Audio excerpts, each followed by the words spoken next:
Olá pessoal, hoje eu tô gravando mais um vídeo do meu estágio híbrido de extensão. Meu nome é Daniele Caroline Arnold, sou acadêmica do curso de licenciatura em Geografia da Uninter, do Polo de Barracão, Paraná. Hoje nós vamos começar a ver os agentes externos formadores do relevo terrestre, tá?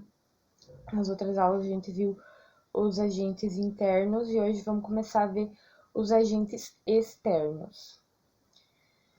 Então, o relevo é caracterizado como o conjunto de variações de nível da superfície terrestre. Os agentes formadores do relevo são responsáveis por um processo contínuo e dinâmico na transformação morfológica, sendo classificados em agentes internos, que a gente já estudou, que é o tectonismo, abalos sísmicos e vulcanismo, né? E agentes externos, que são o vento, chuva, neve, alternâncias de temperatura, seres vivos e etc. Então, como a gente já viu, as placas tectônicas estão em constante movimento. Esse é um fato que pode desencadear a colisão entre diferentes placas, né? E pode acabar transformando, né, o relevo. Esse é uma forma de transformação do relevo por agente interno. Também os vulcões, né, é um agente interno, pois eles, quando o magma dos vulcões atinge a superfície terrestre, ele pode acabar modelando, né, o relevo, pode acabar ocorrendo uma transformação no relevo terrestre. Então, as forças externas, também chamadas de forças exógenas, têm função importantíssima na formação do relevo, assim como as forças internas, que são as endógenas, né? O intemperismo físico atua no processo de desgaste das superfícies rochosas.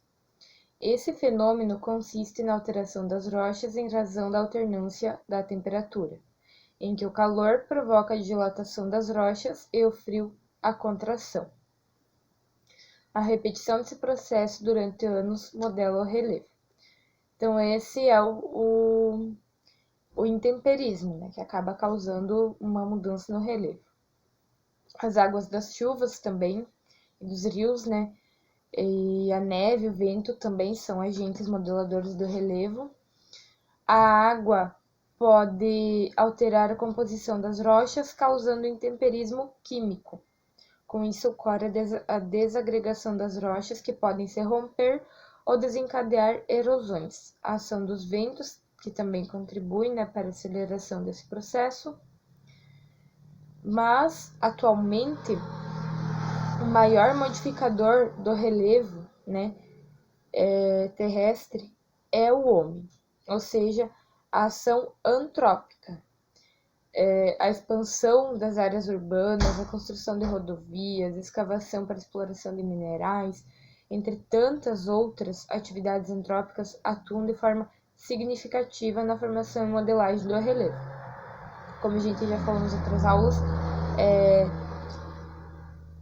as ações naturais, né, de modificação do relevo, elas atuam, né, acontecem de forma lenta, né? Agora, as ações antrópicas, que são causadas pelo homem, são muito rápidas, são mudanças, né, no nosso relevo que acontecem assim, de uma forma muito rápida mesmo.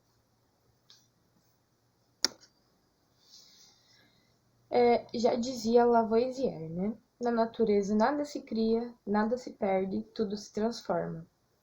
Porque o nosso planeta Terra, né, está em constante transformação. Tanto os agentes internos quanto os externos estão em constante evolução. Mas agora vamos tratar especificamente dos agentes externos, modeladores do relevo, que são eles os principais: intemperismo, águas correntes, né, como oceanos, mares, rios, ventos geleiras e seres vivos. Então, como eu já falei, esses agentes eles atuam sobre o solo e o relevo, acabam desgastando o solo, né, o relevo, as rochas, e acabam dando novas formas para esse relevo, tá? Dessa maneira, ao mesmo tempo que existe desgaste ou destruição do relevo, ocorre a construção de novas formas. Cada um desses agentes participa de modo diferente na formação do relevo, de acordo com as condições climáticas predominantes nas áreas em que atua. Então, primeiro a gente vai falar do intemperismo. O intemperismo é o nome que se dá ao conjunto de processos mecânicos, químicos ou biológicos que provocam a desagregação e a decomposição das rochas.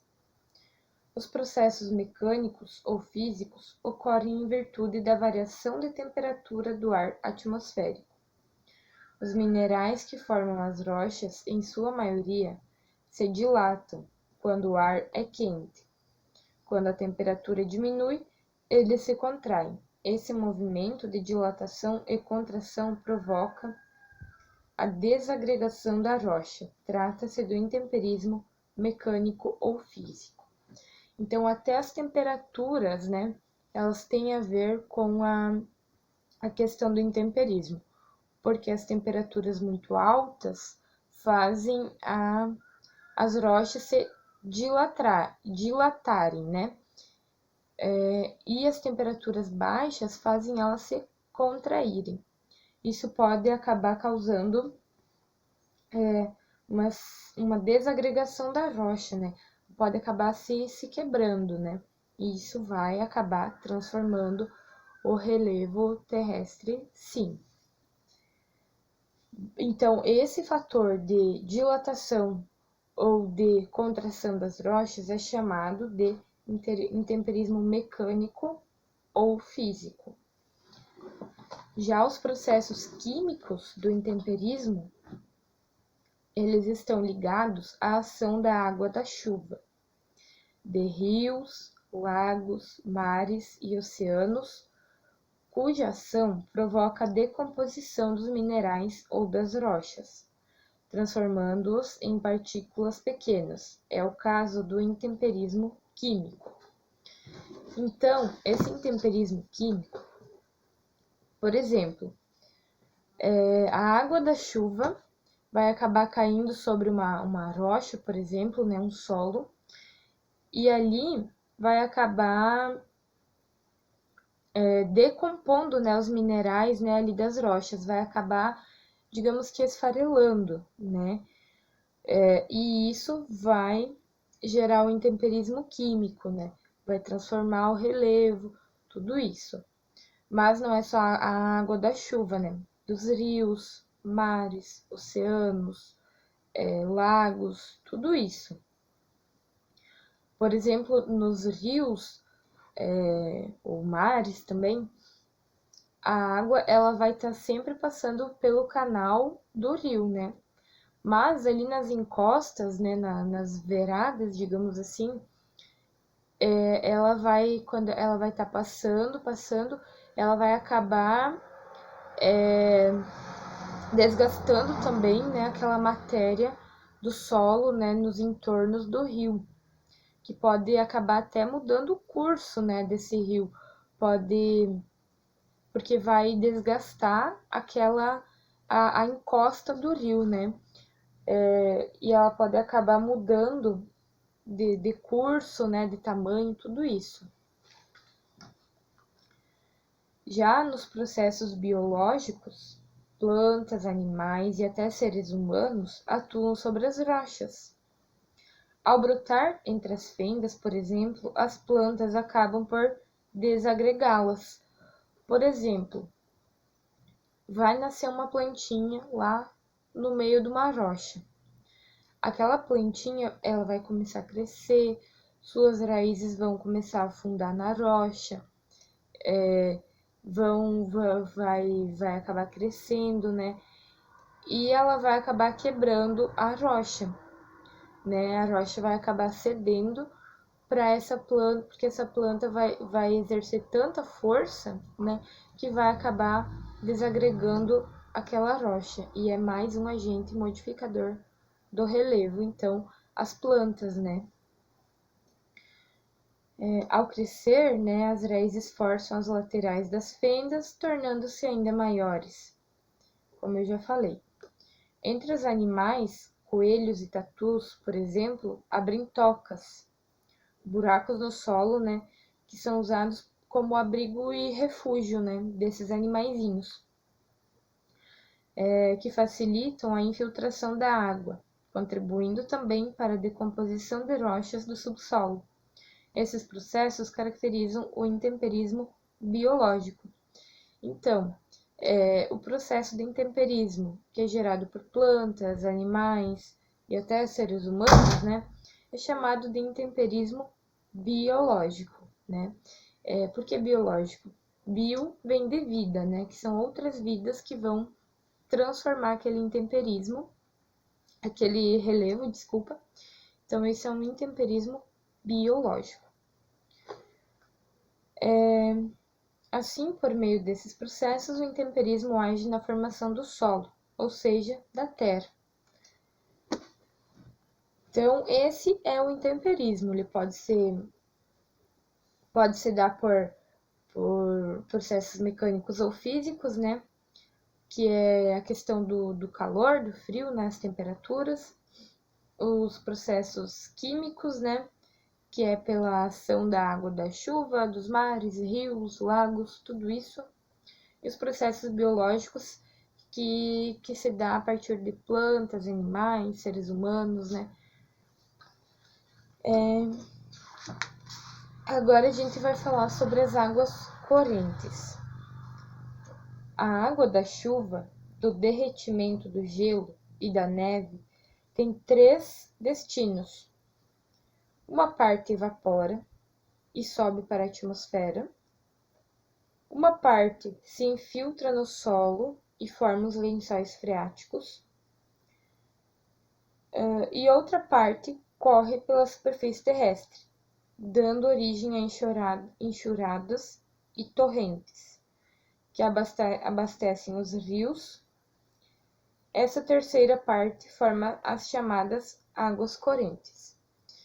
Então, enquanto que uma parte da água, né, da água da chuva, do derretimento da neve, do gelo, né, enquanto uma parte evapora, a outra parte se infiltra no solo, a terceira parte ela vai acabar correndo, né, pela superfície terrestre, vai acabar chegando, né, até um rio, o mar, o oceano, né, vai abastecer os rios, os lagos, né, por exemplo. Então essa são as chamadas águas correntes, né? As águas que correm são as águas correntes, né? Então, a ação das águas correntes, né? As águas que escoam pela superfície da Terra e nos lençóis subterrâneos modelam o relevo e podem causar impactos sobre as áreas ocupadas pelos seres humanos. As enxurradas, os deslizamentos e os vossorocamentos são alguns dos processos modeladores que ocorrem sob a ação da água. Entenda como eles acontecem. Então, as enxurradas, elas ocorrem por ocasião de chuvas, quando estas são intensas, grandes volumes de água escoam com velocidade pela superfície. A força de suas águas pode arrastar rochas, solo, pessoas, árvores, casas, automóveis e etc. Então, quando que acontecem as enxurradas, né? Quando tem uma chuva muito forte e a água não consegue se infiltrar, né? Conforme vai chovendo, aquela água da chuva não consegue se infiltrar no solo e acaba gerando as enxurradas, né? Essas enxurradas, elas vão modificar muito o relevo, né? Porque elas arrastam tudo que vem pela frente mesmo, né? Arrastam árvores, solo, né? Terra, casas, carros, até pessoas, né? E esse vai ser um fator que pode modificar o relevo. As enxurradas podem dar origem a cursos de água temporários e intensos, chamados de torrentes, que carregam detritos e blocos rochosos e causam muita destruição por onde passam.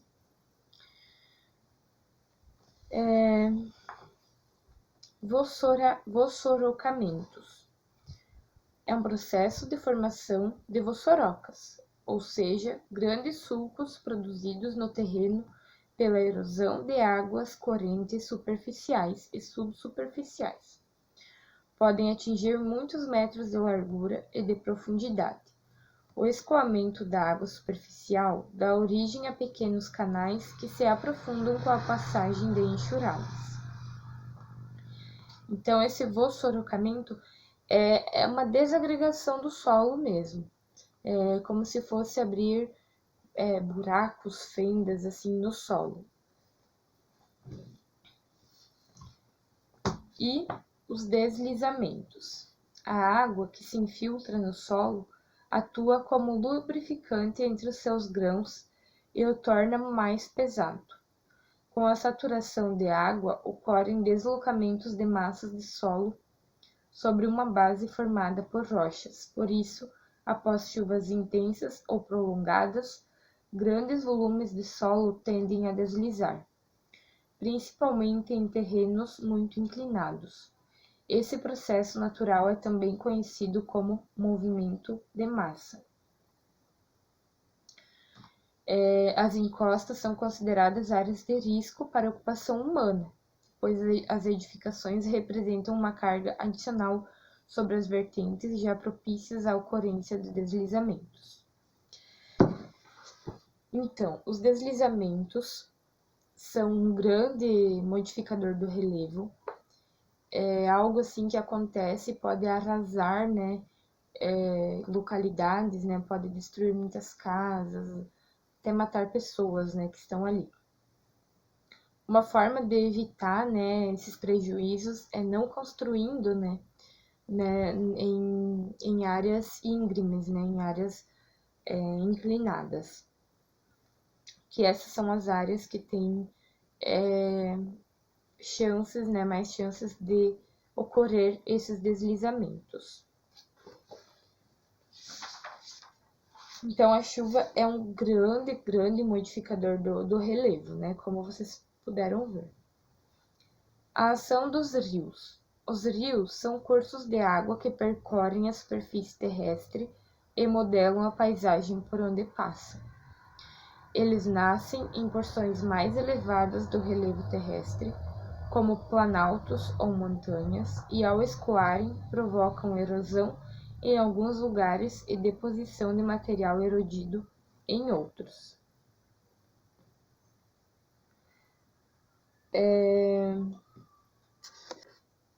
Então, para falar para vocês como que ocorre esse desgaste, né, por conta dos rios, primeiro eu vou dar uma explicada como que funciona toda a questão ali das nascentes e afluentes, né, dos rios. Então, as nascentes, afluentes, subafluentes, sempre vão ficar, principalmente as nascentes, em áreas mais elevadas, tá, do relevo.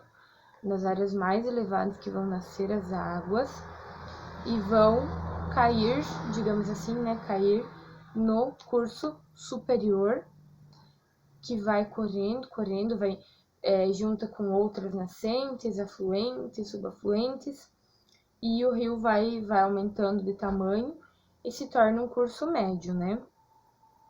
E assim sucessivamente vai acontecendo.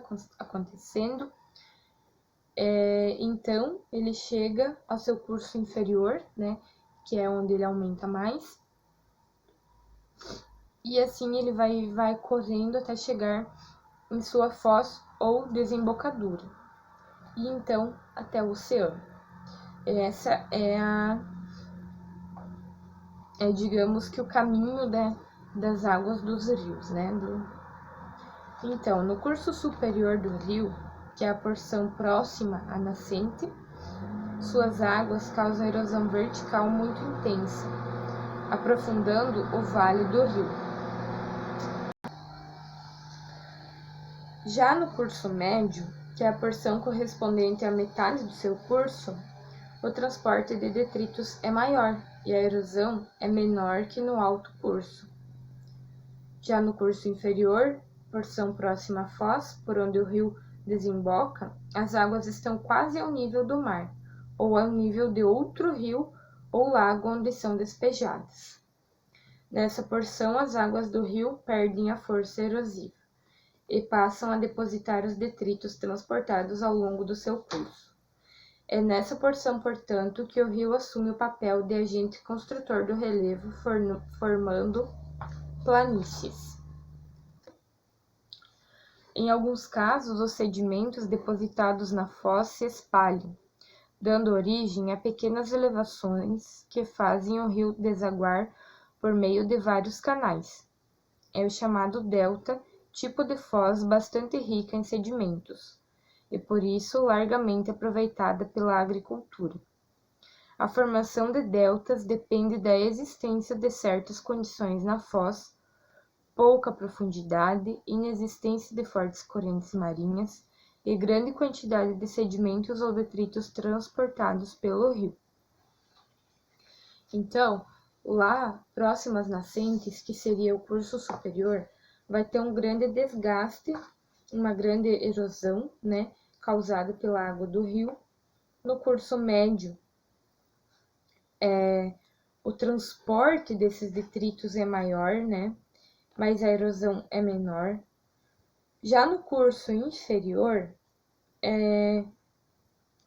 não há mais erosão. O que acontece é o depósito dos sedimentos que foram erodidos anteriormente, né? E ali que começa uma nova construção do relevo, né? Que os minerais, né, são ali depositados. E quando ocorrem os chamados deltas, que é um tipo de foz bastante rico em sedimentos, né? Ele é muito aproveitado, né, pela agricultura. E esse delta é formado também pelos rios, né? Por conta dos sedimentos e detritos virem ao longo do curso do rio e se depositarem ali numa determinada área, onde vai ser muito aproveitada para a agricultura.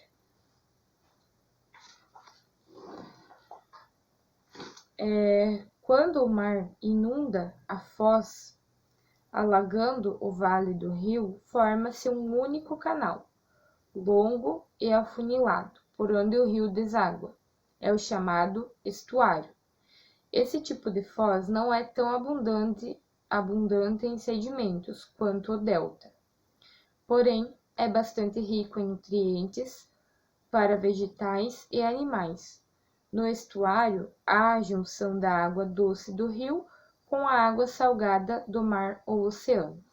É como se fosse uma transição, né, entre o mar e o rio, né? É uma transição entre a água doce e a salgada.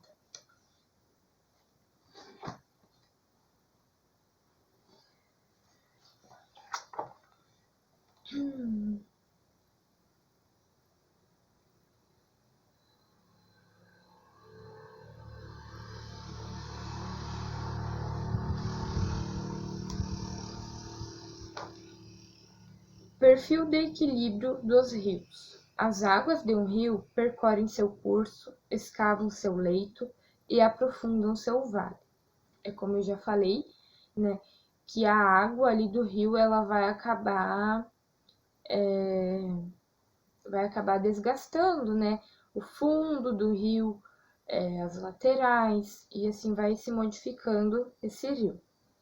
O volume de água deslocado, a velocidade das águas e a quantidade de detritos transportada são fatores que podem influenciar esse escavamento. O nível de base de um rio é o ponto mais baixo do vale que o rio pode escavar, sem prejudicar o escoamento de suas águas. O nível de base geral de todos os rios corresponde ao nível do mar. Entretanto, o nível de base também pode ser estabelecido em relação a um lago, a um mar fechado ou mesmo em relação a outro rio, como no caso de um afluente ou subafluente.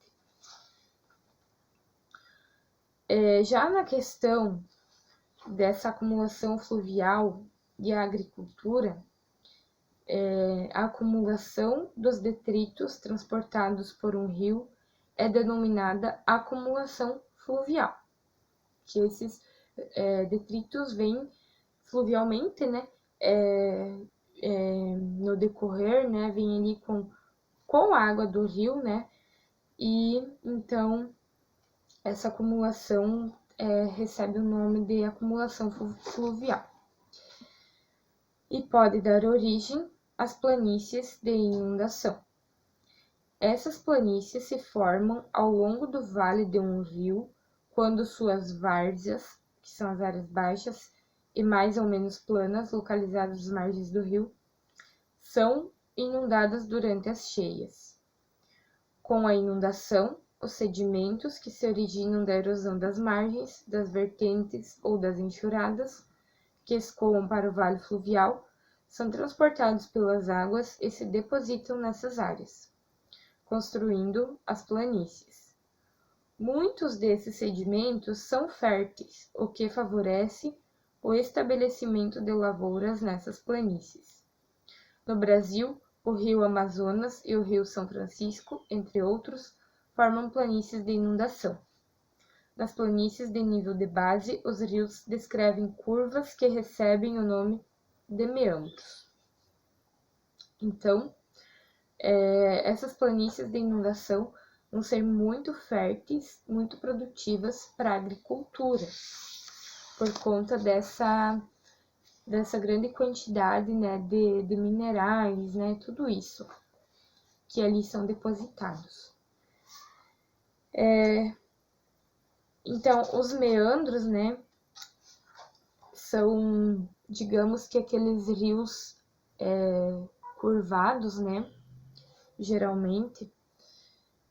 Os meandros, então, eles resultam do trabalho de acumulação e de destruição realizado por um rio e são formados quando a força erosiva das águas está reduzida.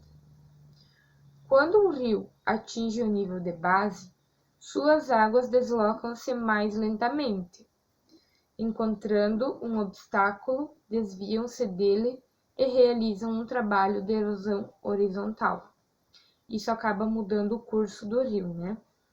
A dinâmica dos meandros, também chamados meandros divagantes, impede que rios meandrantes sirvam de referência para uma fronteira entre dois países, porque esse rio ele pode estar em constante evolução, né? Ele pode acabar se modificando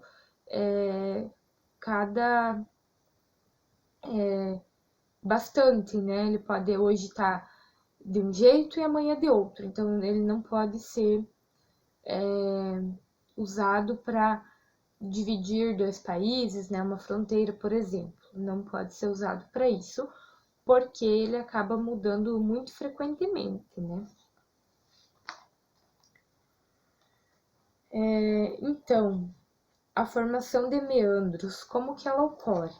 Primeiro, quando as águas de um rio se deslocam, ocorre a deposição de materiais que ele transporta em suspensão. Segundo, por causa da força das águas, a curva do rio se acentua, a deposição ocorre na margem interna e a erosão ataca a margem oposta. Então, já vai, se o rio era assim, se ele era reto, né? Por conta desses materiais, né? Desses minerais e tal, ele vai acabar esses detritos, digamos assim, vão acabar se localizando aqui dentro, né, da margem do rio, e vai acabar ocorrendo um movimento curvilíneo, né, porque o rio vai acabar desgastando a margem oposta, né, do seu curso, e ali já começa, né, as curvas, né, o deslocamento do rio. Terceiro, as curvas tornam-se mais exageradas, a deposição continua numa margem e a destruição na outra. E esse movimento, né, esse processo, né, ele continua e só vai se agravando, né. Quarto, numa fase adiantada, os meandros podem se unir. O rio passa a cortar as antigas camadas de sedimentos, criando um novo curso de água em formato mais retilíneo, por onde o fluxo de água passa mais rapidamente. Gradativamente, os meandros ficam isolados e formam-se lagos em meia-lua. Então, primeiro ele era um rio em linha reta. Aí surgiu os meandros, ele acabou se tornando curvilíneo. Mas, um certo dia, digamos assim, choveu tanto, esse rio ficou com tanta força, que ele encheu tanto, ele não suportou mais fazer todas as curvinhas, né? E ele acabou cortando algumas curvas e voltando ao antigo canal, né? Digamos assim.